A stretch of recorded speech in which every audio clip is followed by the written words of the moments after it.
gardeners, welcome to today's video. Today we're going to be talking about certain reptiles and amphibians that shouldn't be held very often or for very long periods. This is something that must be learned when it comes to any reptile keeper, and I feel like one of the main things that we enjoy doing when we own reptiles is handling them, and not all of them can handle that for very long for a number of different reasons. So we're going to jump into what those reasons may be, that way you can avoid stressing your animal out and just having a better relationship with your reptile. Number one on our list for reptiles that you shouldn't be handling for very long are new reptiles that you are just bringing home, or skittish-feisty reptiles. So for this entire situation, these are going to be reptiles that are going to be under a lot of stress, especially if it's a new pet that you're bringing home. Any reptile that you bring home, you should bring home and not handle them at least for the first week.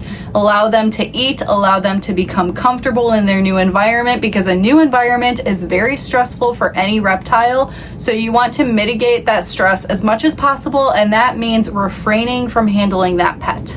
If you have a reptile that is very feisty, untrusting, you haven't really developed much of a relationship with it, it's important to not overhandle them as well. A lot of the times you will think, oh, I need to be constantly handling this animal so it becomes used to me, and that is okay, but you don't want to overdo it. I wouldn't recommend handling an animal that is not trusting of it yet more than 1 to 2 times a week. And if you are handling, keep the sessions very short. I would say maybe 5-10 minutes at most. You want them to be positive interactions. And if you're doing it for a really long amount of time, it can overly stress out your reptile and it can turn it into a negative thing. So anytime you're handling a reptile, you do want it to be a little bit of a form of enrichment for your animal, to get out of its environment, to get new smells, think about new things happening, get some exercise and climb on you, whatever the case. You want it to be positive for them as well as it is for you to be able to handle them.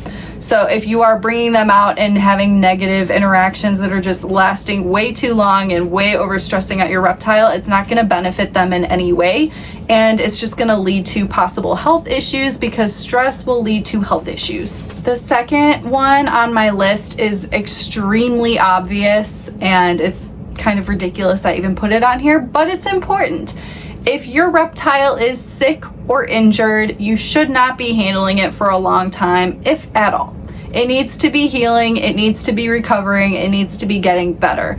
And especially if you have a sick reptile, maybe you're treating it with medication, whatever the case is, you're gonna have to most likely handle it if you are treating it for medication. And you don't wanna be taking your reptile out just for personal handling on top of that, because your reptile is already going through a lot and is most likely stressed out because it's sick and not feeling well. So obviously you need to be leaving it alone and make the selfless decision to do right by your pet and not handle during those times until your animal is fully recovered and healthy again. Number 3 on the list is just all amphibians. All amphibians should just not really be handled much at all. And if you are going to handle them, you really don't want to do it for a long period of time. I would say don't even do it more than 5 minutes, maybe 10 minutes tops. And that might be a little much, but these animals are extra sensitive and they breathe through their skin, and we have oils on our skin that can irritate their skin, and they can be highly prone to overheating depending on the temperature. But even us handling them, we are a much warmer temperature than our reptiles are. At room temperature, they're going to be the same temperature as the room temperature, or whatever the temperature is that you're heating their enclosure to.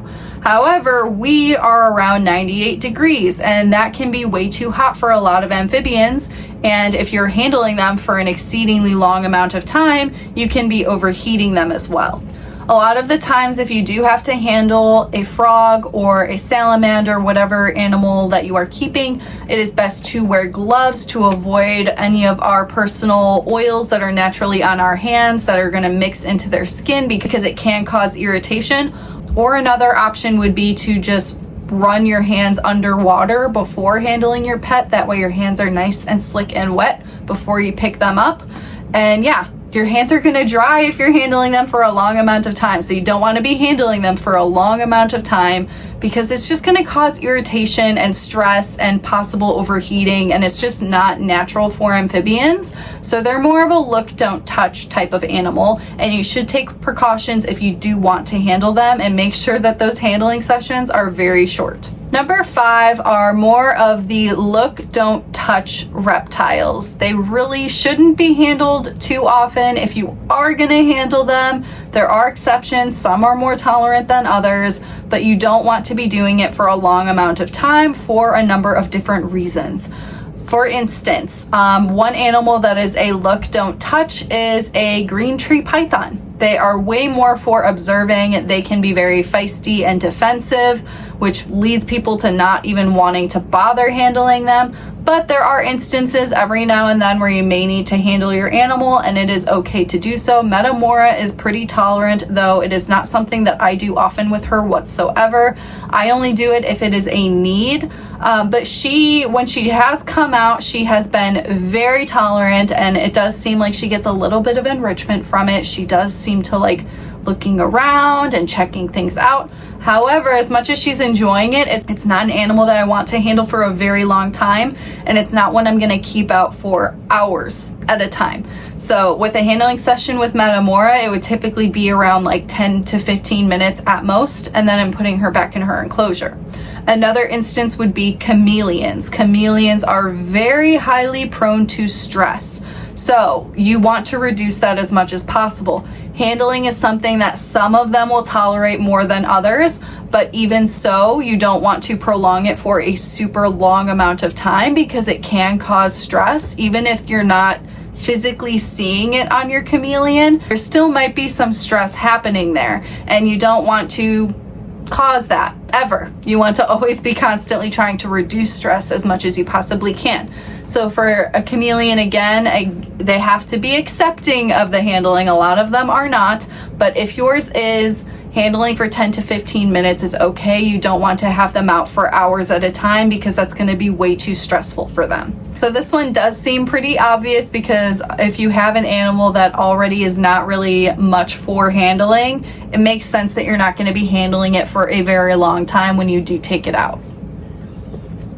And the last one on our list is very similar to one of the things I mentioned with amphibians, and this is reptiles that require a cooler temperature. Again, this is because we as humans create our own heat, and we are endothermic, meaning that we make our own heat, and we are much warmer than our reptiles.